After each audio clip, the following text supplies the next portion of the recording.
rồi thì nhỏ cũng chơi được. Đây, lên sau Đi đây con.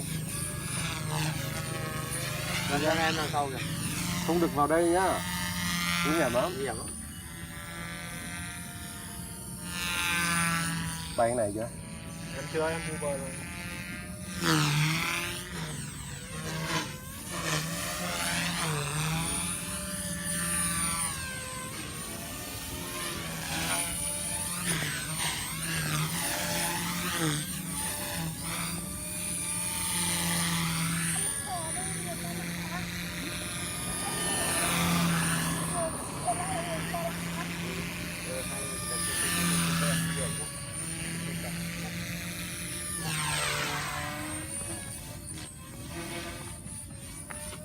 Tài mắt cũng thật.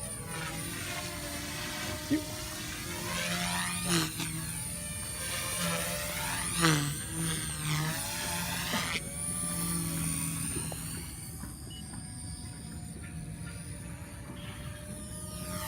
Bao giờ mình nó bay này. Sầm 10 năm nữa. luyện là được. Vẫn ghen vẫn cao.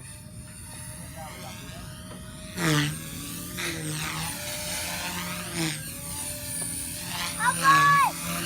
Ông muốn đi bộ với ông! Con muốn đi bộ với ông! Cover chỉ cần thế này thôi, cái giảng viên nữa đâu.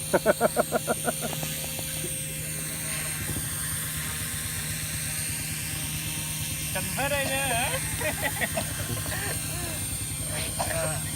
Nhỏ. Đi! Rồi, lạnh bét. Đây là một hai pin. Sang kia vậy.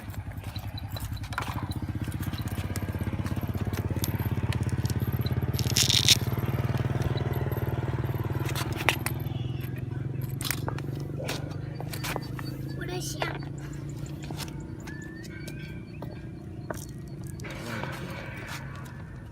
Chưa về.